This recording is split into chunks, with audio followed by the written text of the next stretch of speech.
So kind of a little bit backstory. We talked about it a little bit. Where are you now? Like where right now? Like what's the stance? Can you, if you can? Yeah, I think I can talk about that. So Friday the 1st, I got an email that put me on leave without pay, relieving of duty. And then, the week went by. I've been talking to everybody I can, trying to share a story, what they're doing to us, because I don't want it to happen anywhere else. Yeah. So Friday, this most recent Friday, I get another email from her, and she says, "Hey, Josh, we were just wondering if you made a decision yet on if you want to get vaccinated, we can reinstate you today." And that's basically the gist of it. I sent it to my lawyer, and I'm like, where has she been? Has she not been paying attention? Unbelievable. Yeah. So that's where I sit. Like I'm so out of touch, dude. Dumbfounded. Yeah, I'm dumbfounded as to what's going on. And the whole time I'm thinking they're going to fire me any day for our social media policy, right? Every department has one. I've just been stating the facts. I'm not fabricating anything. I'm not, even offering my opinion, to be honest with you. I'm just kind of just telling it how it is. And I know it's shocking. That's why I think so many people are kind of, reaching out to us and wanting to know what's going on. It's unprecedented. Yeah. It really is. It is. It's something, it's uncharted water. Yeah. It's a dangerous place for them to go. It really, really is. But I'm sorry, I didn't mean to interrupt you. Continue on. Yeah, so I don't know what their plan is going forward. I'm staying on leave without pay, which is professional time out, for however long I need to be here. I feel like they're just trying to squeeze me and intimidate me some more to take the vaccine. But I told my attorney, I said, if this is the game they're playing, I'm willing to play it as long as they want, or they can just fire me. Like, to me, it's the same. I'm not going to change my mind, and that's where I sit. I don't know what the future holds for me. I'm just hanging out. And again, you're the only person out of your fire department. Yeah. And how does I know you guys have a good union, and they've got to be working around the clock to help you right now. Yeah, they're meeting constantly with our attorney right now. Good. They're doing everything they can. The associations, we're an association, we're not union, but these guys, they're all my friends. And prior to August, the only, problems we really had to deal with were guys making cookies too big, boots aren't zipped up. Shirts aren't tucked in. Yeah, exactly. We're a pretty honest department. We don't have too many problems, guys don't steal stuff. Typically guys do what they're supposed to do. We're very compliant. And I think in this situation, unfortunately, the compliance is kind of killing us a little bit. And with the association, I feel like they had every intention of fighting this as best they could, and I think they did. But when they go into a fight with a one arm tying guy in the back, and the city's showing up with brass knuckles, you just don't stand a chance. Right. They've been plotting and planning, I think, for a while, just not giving us any information, not answering any questions. The association would come out of these meetings, and there was more questions than answers, and they were very frustrated. But we never got anything from the city. And so it was very frustrating for all the members. Yeah, we didn't know what to do. And we heard from the city manager, "Oh, you're going to be terminated the 1st. Oh, okay. And then the chief sent out an email in mid-September, a very weak email, says, "You're vaccinated by the 1st. Get vaccinated. Thanks for everything you guys do out there. Okay, good night." Like, there was no, if you're not vaccinated, you're going to be put on leave without pay. You're going to be on leave without pay for 2 weeks. And you know what I mean? There was no written, nothing. Honestly, the more you talk about it, it just sounds like it sounds like they don't know what to do, because to fire a tenured employee, right? Because you've been on 12 years, you said, right? Yeah, almost 11. Okay, 11 years, a nice chunk. Yeah, right. There is a lot of legal backing as far as getting rid of somebody in that position, and. Pending your history there, which if you've been a solid employee, I'm sure when they go to pull your file and there's nothing negative, how do they lean on it? What's that part of the overreach step? Because it doesn't sound like they've been able to say anything other than just, we're doing this, so you have to, right? And if you don't, we're going to fire you. We're like, okay, well, fire me. Well, we're going to put you on leave without pay. Right. 2 weeks later, be like, hey, Josh, have you taken the vaccine yet? Yeah, okay. And then that's it. You call, they don't answer. You leave a message, and you're like, I just need to know what I need to do next. But I just want to touch on something real quick. You said that the way that they were talking to you, whether it was when you were going over with the religious exemption stuff, you said they made you feel like you were like trying to game the system. And when you said that, I thought, man, anybody that knows anyone in the fire service, everyone's a little crafty when it comes to certain things, or you might extend the opportunities as much as you possibly can, whether what you can get from the department. I mean this on a very low level, but it just is a personality thing, right? The fact is that with the pressure that you were going on before the date of the mandate, who's to say you wouldn't be like, I'm going out on stress? And this is a stress that no one can understand. And every single day I'm contemplating things that I've never contemplated before. I have a family, I have kids, I have responsibilities. I'm doing this, I'm getting this from work. Anyone in their right mind would be like, yeah, dude, this guy's stressed out, right? Did you do? I mean, you wrote it out. So you don't have the answer if you did it or did not. But I'm just telling you is that it seems like to me, because I've been around the same amount of time, and I've heard for guys going off on stress that stress is subjective. So I'm not saying that it's right or wrong. Sure. I'm just saying that your option is there to take it. And the fact is that you're like, no, I don't want to be told what to do in this manner. The one thing that I was like, because everyone knows, dude, if the chief walked in and said, hey, get on your hands and knees, use a toothbrush, we're doing the baseboards. Everyone's going to get on their knees and grab a toothbrush and do the baseboards. Because that's just how we operate. We're paramilitary a little bit, you know what I mean? But in this one case, it's like you stand up for yourself, and this is the shit that you're getting. Hey, you're handling this way better than I feel like I personally would. Like, very intense. Anyway, sorry, I got fired up just thinking about it. No, I'm trying. It's interesting you bring up that point. We had a rally on Tuesday there at the city. Fox 11 News was there. They interviewed me, and I watched the segment, and it was actually kind of comical because they couldn't really spin anything on me. Yeah, I was going to say that. I was waiting for it. Yeah. And I was very careful what I said. Yeah. But they didn't spin anything, and they closed it up like, and this firefighter is willing to be fired for his principles. Back to you, Jane, in the studio. It was like, okay, like that was a bad thing. Like I thought they hired all of us firefighters for our principles, like exactly. These are the reasons they want us people, that have integrity, that have principles, that have morals, that care about other people, put other people first. That's why we're first responders. That's why we're nurses and doctors and cops and firefighters, is because that's the type of people we are. And now they're asking me to compromise a moral that I'm not willing to do. Right. And yeah, of course I'm going to be fired over a principle because I've lived my whole life on principles, and this is the hill I'm going to die on. And I've said that many times at the station to guys I work with, and it's like, they're like, well, what are we going to do? I'm like, I don't know. Figure it out. I mean, I'm capable. I'm willing. I'm young. I'm healthy. I'm honest. Someone will hire me, I'm sure. Yeah. God's going to provide, so I'll be fine, You bring up a good point, dude. And I love that you're so open with your faith. And it's encouraging for me. I grew up in a very religious home. I've been to church in a while. But there's one thing that I have noticed through my short life, and I've had difficult times. I've had great times. I've had great successes. I've had many failures. And I've had many failures at my own hand because I chose to make the wrong decision. But out of that, I still had my own faith, and I still believed in a higher power and God. And through all that madness, it has always worked out. As much as I had stressed and worried, and that's something I remember being taught as a kid. Cast all your cares upon him, right? I remember thinking that through a lot of things that I was going through a couple of years ago. It was a dark time for me. And I remember thinking and just laying down and just broken as a man, and laying down and just praying and saying, you know what? I can't do this anymore. I need some type of relief. Just help me, And I see where I'm at now, and I look at where I was during those times, and I think, boy, look how far you've come. And I remember being taught as a kid, and even calling my dad and telling him, like, that stuff you told me and take us to church, you're kind of right, bro. Now, I still have my faults, bro. I still cuss like a maniac. No one's perfect. Yeah, I love crazy stuff. But, I love your resolve and the strength that you have in your own faith, because it will work out. Will it be easy? It won't be easy. It's going to be a tough road.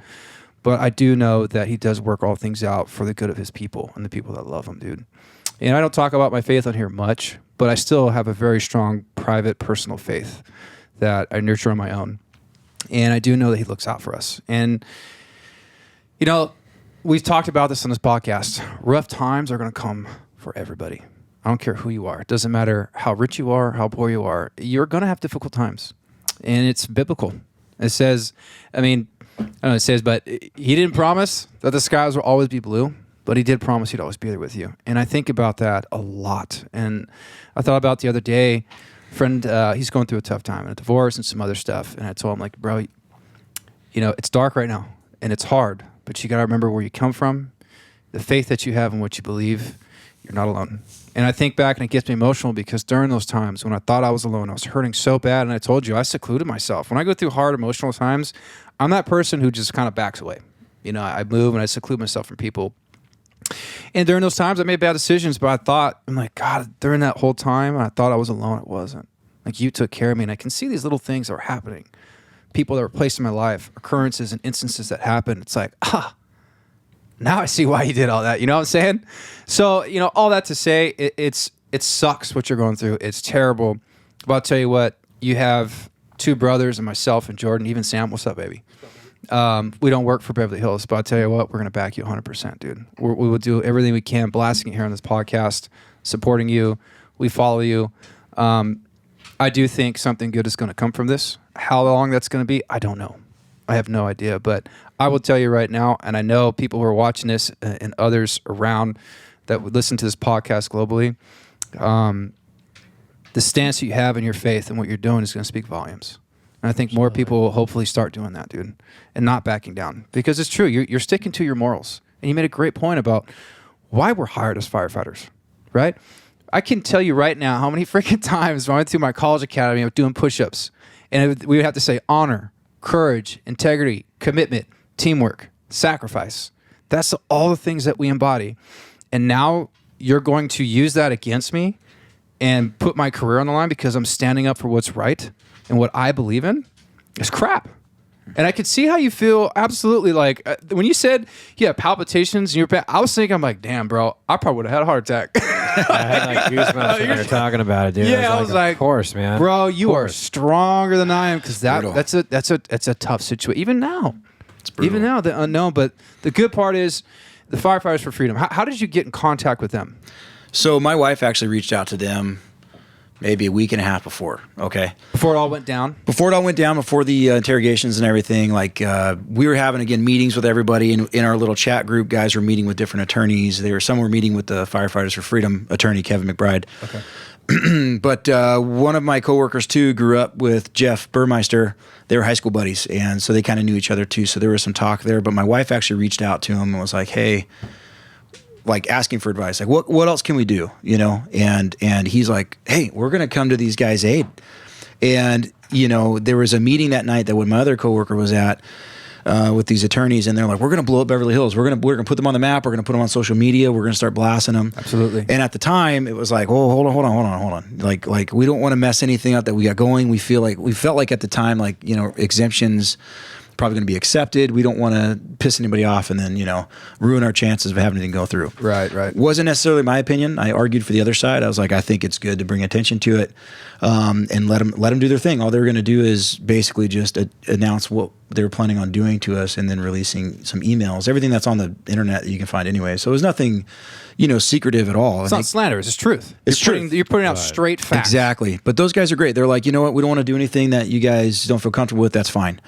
But then the night that I got my exemption and it was denied, I was out to dinner with two other friends, and that was the way to spend the day. We knew that was kind of like Judgment Day, so we wanted to be with people that were in the same boat as us. So we were two good friends and their families at the beach hanging out over there.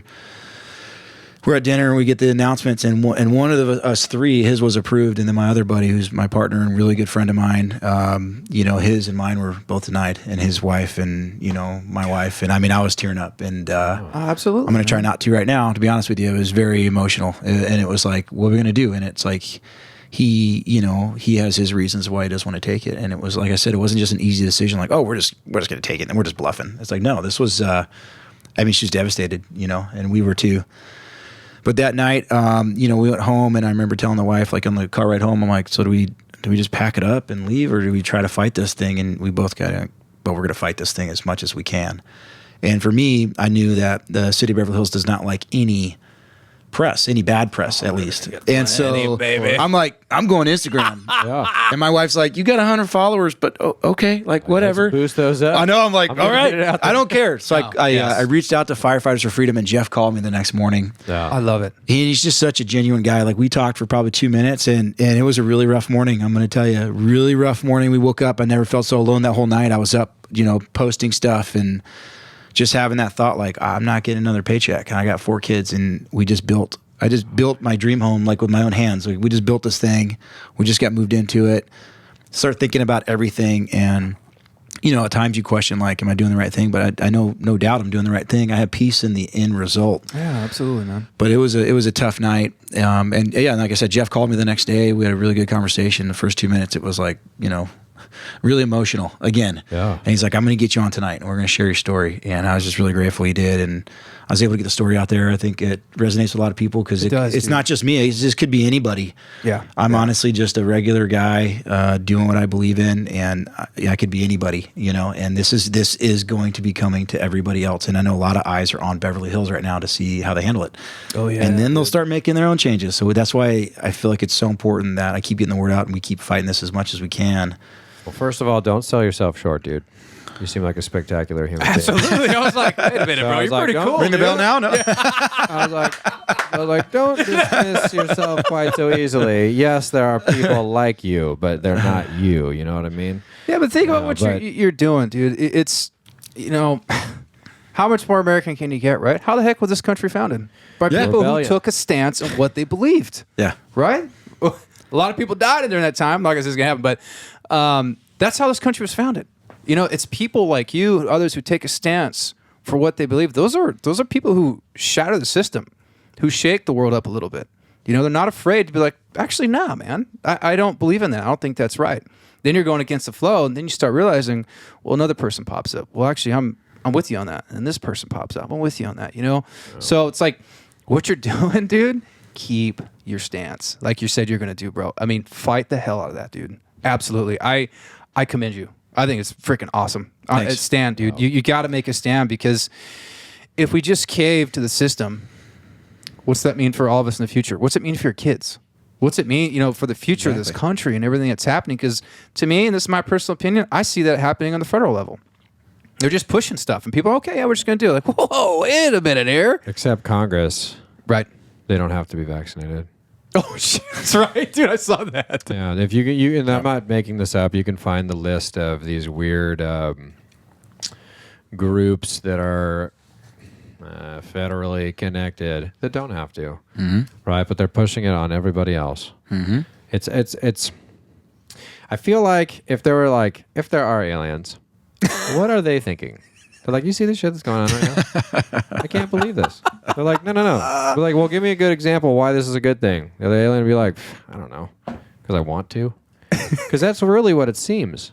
You know what I mean? It's like we could dispute numbers. We can tell, like, when the vaccines came out, when they died, because it's basically been spiking every 2 months on a pretty regular level. So what works, what doesn't work, it's also how it's spun, right?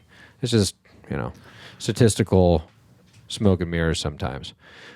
But the basis of all of it, the fact that you're in the position you are, that the thousands of people are in positions that you are. I mean, did we forget about the 80,000 healthcare workers in New York? Right. That was a month ago, right? That the federal, right? Was it the Army Reserve supposed to fill in those spots? Okay, well, just a heads up, we don't have enough reserves to fill in the spots for the entire United States for healthcare workers. We don't have that. That's not realistic, right? But the overreach, again, I'm going to use the shit out of that word. I love it. Absolutely. But then at least make something up that's believable. You know what I mean? Like that's all I'm not saying it's going to sway how I feel about it, but at least you can have a stance.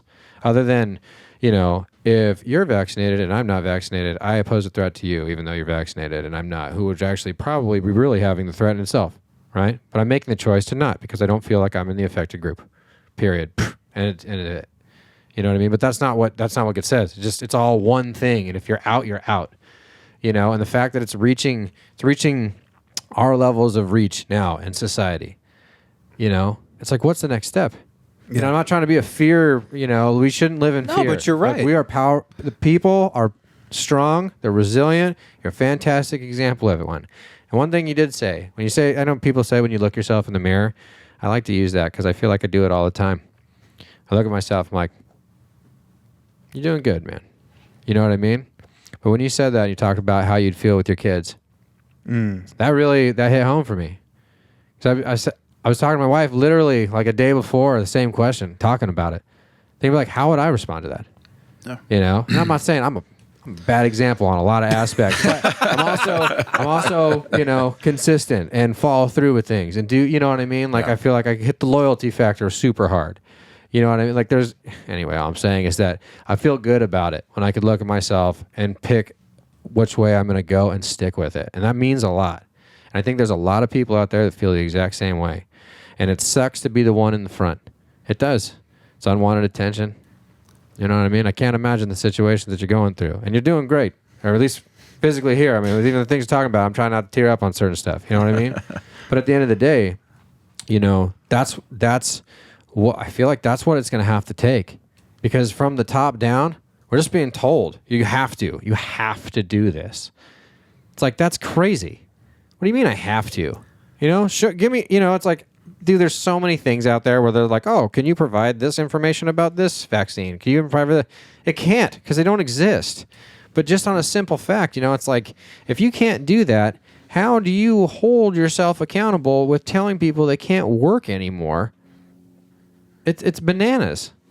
I don't even. That sounds like such an old person thing to say. Bananas. George's famous for it's silly.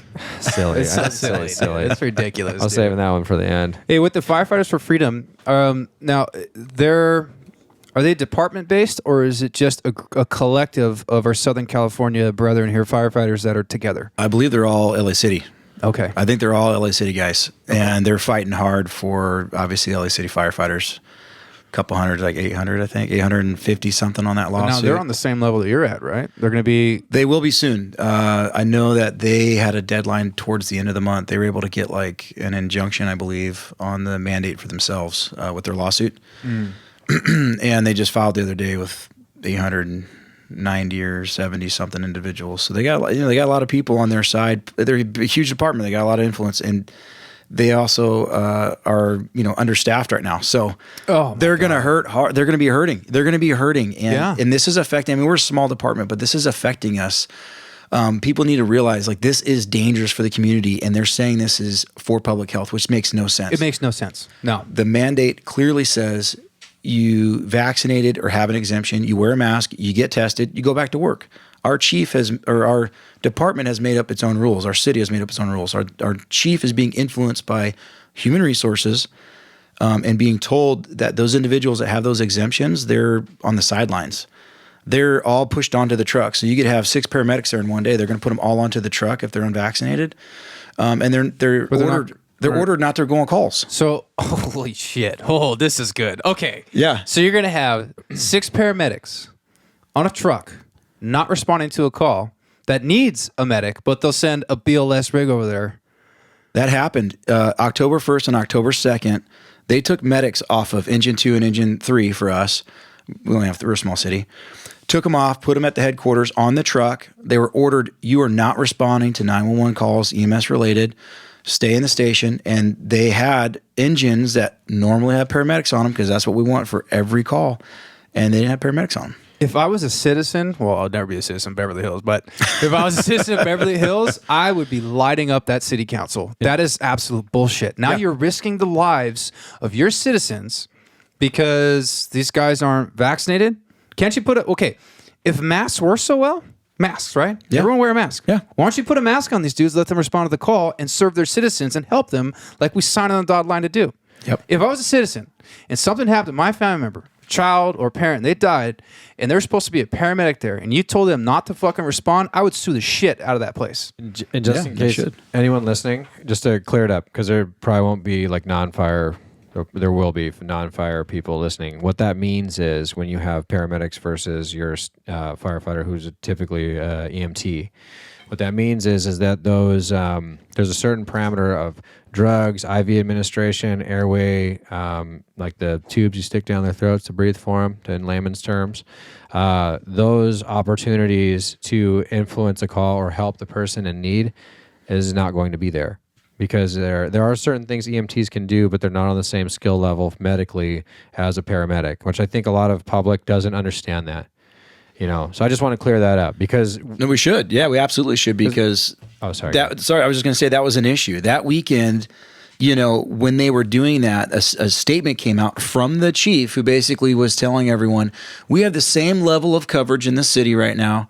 There are going to be EMTs on all the calls. And you can look at the quote. He said that. He's lying. And he knows what the difference is. That's what I'm saying. He knows what the difference is. But he said EMTs. He said EMTs on every call, which he's right. There's going to be EMTs on every call. What he's not telling you is he sidelined the paramedics that are supposed to be there. So in layman's terms, if there was a cardiac emergency or a full arrest or a CPR call that you see on TV, again, this is for people who don't understand what we're talking about, that would mean that the people that were there could only do CPR, meaning manually push on someone's chest and use the bag valve mask or the little bag to breathe for them. Outside of the cardiac medication, the advanced IV access, different things like that the paramedic does provide, which increases your survivability tenfold, right? So this is a huge deal. And I feel like when it gets said, I mean, we know it. We work in it, right? So it's like, oh, damn, I can't believe they're doing that. But when the chief puts out there, coverage doesn't change. We're going to have EMTs everywhere. You're good. Guys, you're good. What that really means is he found a creative way to lie to everybody, to say that he's not wrong. If everywhere there's EMTs, he will have the same level of service across the board. The reality is that service is not going to be as good as it can be, and definitely what the citizens of Beverly Hills aren't paying for. This is a big deal, right?